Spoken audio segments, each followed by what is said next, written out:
Assalamualaikum warahmatullahi wabarakatuh. Bertemu lagi dengan Wahyudi Siswanto. Kali ini saya akan berbicara tentang amanat cerita. Yang saya maksud dengan amanat cerita di sini adalah hikmah cerita, nilai cerita, sesuatu yang berharga yang ingin disampaikan dalam cerita, atau pesan-pesan dalam cerita. Baik, saudara, kalau Anda ingin menulis sebuah cerita, Anda bisa memulai lewat amanat cerita. Sebelum ini saya ingin bercerita tentang kisah saya berhadapan dengan guru-guru. Suatu hari saya berhadapan dengan guru-guru yang ditatar untuk mendapatkan sertifikat. Nah, itu adalah hari-hari terakhir. Mereka nanti akan ujian praktik. Hari itu, sehari sebelum ujian praktik, saya masuk ke kelas, terus saya beritahu setelah saya bagi kompetensi dasar yang harus mereka praktikkan. Mereka saya beri pesan, jangan terlalu malam. Kalau berlatih, jangan terlalu malam untuk mempersiapkan diri. Maksimal pukul 9 harus istirahat, karena besok ujian praktik dan ini membutuhkan tenaga, pikiran, supaya besok itu lebih segar lah ya. Besoknya saya yang menunggu praktik itu, tapi ada seorang guru yang matanya sembab, kemudian cukup agak kelihatan lelah begitu. Setelah saya tanya kenapa, ternyata justru karena saran saya. Guru itu minta saran kepada saya, novel apa yang kira-kira bisa dipakai untuk praktik besok dan bisa dipakai untuk pembelajaran di sekolah. Saya menunjuk sebuah novel yang sangat bagus yang bisa dipakai untuk pembelajaran di sekolah, berjudul Surat Kecil untuk Tuhan, karya Agnes Davonar. Ini bercerita tentang perjuangan Gita Sesa Wanda Cantika yang di novel ini disebut GG melawan kanker ganas. Nah, ternyata guru itu begitu membaca novel ini satu demi satu, ternyata beliau tidak bisa menahan diri, selalu menangis, meneteskan air mata. Dan dia tidak bisa membaca cepat, padahal saran saya silakan dibaca dengan cepat. Ternyata justru beliau itu pelan-pelan, kalimat demi kalimat dibaca, bahkan diulang-ulang sampai sekitar pukul 2 atau pukul 3 baru selesai. Beliau terhanyut dalam cerita ini. Apa yang membuat beliau terhanyut? Ternyata salah satu yang kuat di novel ini adalah pesannya. Seperti yang ditulis oleh pengarangnya sendiri, Agnes Davonar, saya bacakan. Ketika pertama kali saya bertemu dengan orang tua GG, saya seolah tak percaya diberikan sebuah kesempatan untuk menulis novel yang diangkat dari sebuah kisah nyata seorang GG. Akan saya bacakan pengakuan Agnes Davonar, penulis novel ini. Ketika pertama kali saya bertemu dengan orang tua GG, saya seolah tak percaya diberikan sebuah kesempatan untuk menulis novel yang diangkat dari sebuah kisah nyata seorang GG. Walau saya tidak pernah mengenal dan bertemu dengan GG, satu hal ikatan batin membuat saya langsung menjawab ya. Tidak ada alasan untuk menolak sebuah karya yang begitu indah seperti ini.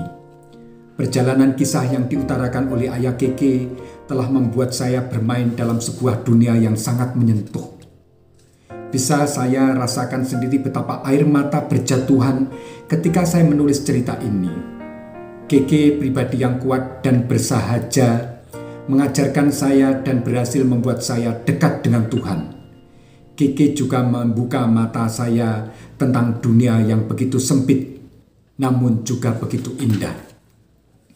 Tidak pernah dalam hidup saya begitu berat hati untuk mengetik satu demi satu kata yang diikuti oleh air mata saya. Namun akhirnya saya senang karena saya berhasil menyelesaikan novel ini hingga usai. Mungkin tidak banyak hal yang bisa saya ungkap tentang seorang GG sepenuhnya. Namun novel ini secara keseluruhan merupakan gambaran yang jelas dan harapan saya bagi yang membacanya dapat mengambil hikmah dan kekuatan bagi siapapun untuk percaya kepada sebuah keajaiban dari Tuhan. Nah, saudara, itu tadi jelas bahwa penulis ini ternyata menulisnya justru yang paling kuat adalah pesan, amanat, hikmah, nilai dari cerita surat kecil untuk Tuhan. Anda nanti kalau menulis cerita itu memang bisa dimulai dari amanatnya. Bagaimana caranya? Anda nanti bisa menulis secara eksplisit, secara langsung, tertulis, bisa juga implisit, tidak secara langsung atau tidak tertulis begitu ya. Bisa melalui gambaran penceritanya, bisa juga melalui tokoh-tokohnya, bisa melalui dialog-dialognya. Baik, bagaimana cara menulis amanat itu akan saya jelaskan satu-satu. Yang pertama, kalau kita menulis amanat itu secara langsung, kita tulis, amanatnya itu jelas sekali tertulis dalam cerita. Contohnya, kalau sudah besar, makan sendiri, jangan disuapi, misalnya seperti itu ya. Kita harus jujur, apakah dilihat orang lain atau tidak dilihat oleh orang lain. Itu misalnya amanat yang kedua. Bisa juga amanat, kalau tidur jangan tengkurap, atau silakan banyak minum air putih karena air putih itu sangat sehat. Atau bisa juga tersenyumlah kepada semua orang karena begitu Anda tersenyum, dunia pun juga akan tersenyum. Nah, itu amanat-amanatnya. Bisa langsung Anda tulis dalam cerita itu, tertulis memang amanatnya, tetapi bisa juga lewat kisah-kisahnya. Saya contohkan satu ya. Tadi saya mengatakan bahwa sudah besar, jangan disuapi, ayo makan sendiri. Ini ada sebuah kisah tentang amanat itu, tetapi dikisahkan secara tidak langsung. Saya bacakan. Andri yang sudah kelas 3 SD masih mempunyai kebiasaan disuapi. Ia tidak mau makan kalau tidak disuapi. Ketika ia ikut kemah, mau tidak mau ia harus makan sendiri. Mula-mula ia mengeluh. Tapi begitu melihat semua teman-temannya makan sendiri, ia jadi malu untuk mengeluh. Ternyata setelah dirasakan 1 hari, 2 hari ikut perkemahan dan dia harus makan sendiri, ternyata nikmat sekali. Dengan makan sendiri, dia bisa memilih-milih makanan mana yang saya makan duluan dan mana yang kemudian. Juga ukurannya. Saya bisa mengukur makanan yang sesuai dengan mulutnya dan kunyahannya. Hari itu Andri memutuskan kalau pulang dia akan makan sendiri. Itu tadi pesan yang tidak secara eksplisit disampaikan oleh seorang penulis. Misalnya, lagi contoh yang kedua, kita harus jujur baik dilihat orang maupun tidak dilihat orang. Nah, ini bisa disampaikan dengan tidak langsung, misalnya begini. Dava menyuruh Raka mengambil kue di dapur. Kamu mengambil berapa? 2. Jawab Raka sambil mengunyah kue di mulutnya yang mengacungkan satu kue di tangan kanannya yang tampak masih utuh. Dava berlari ke dapur dan menghitung jumlah kue, ternyata memang berkurang 2. Nah, di sana pesan itu menunjukkan bahwa memang Raka jujur, meskipun tidak disampaikan Raka itu jujur, hidup ini harus jujur baik dilihat maupun tidak dilihat orang, tetapi di sana disampaikan lewat cerita itu bahwa Raka jujur. Baik, saudara, pesan, amanat, nilai, hikmah dalam sebuah cerita bisa disampaikan oleh penceritanya. tetapi bisa juga disampaikan melalui dialog-dialog tokohnya maupun monolog, berbicara sendiri, tokohnya itu berbicara sendiri. Ini contoh dari nilai yang disampaikan oleh penceritanya, akan saya bacakan. Prasojo merasa lelah sekali.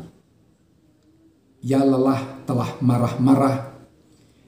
Ia lelah telah menendang-nendang. Ia juga telah lelah memukul-mukul. Terakhir, ia lelah untuk bersaing dan berlomba dengan Wijoyo. Kini, ia ingin hidup dengan dirinya sendiri. Ia ingin bersih dari nama Wijoyo. Ia ingin menjadi Prasojo, bukan adik Wijoyo. Ia berjanji ingin menikmati hidup yang telah diraihnya tanpa dikait-kaitkan dengan Wijoyo ataupun orang lain. Nah, ini hikmahnya, pesannya, amanatnya adalah ingin menjadi diri sendiri. Tetapi bisa juga ini, hikmah amanah bahwa orang itu tidak boleh pelit begitu ya. Tapi disampaikan lewat dialog antara Bento dengan Doni. Tahukah kamu orang yang paling dermawan? Tanya Doni kepada Bento. Siapa? Orang pelit. Dengan sedikit malu-malu karena seakan-akan Doni menuduhnya, Bento kembali bertanya, siapa? Ya, orang pelit adalah orang yang paling dermawan. Ia yang dengan susah payah mengumpulkan harta dan tidak mau memberikan sedikit pun kepada orang lain, bahkan untuk dirinya sendiri, ternyata begitu saja menyerahkan seluruh hartanya kepada orang lain. Tentu saja saat dia sudah meninggal. Tapi, tahukah engkau, semua yang kita berikan akan dibalas oleh Allah.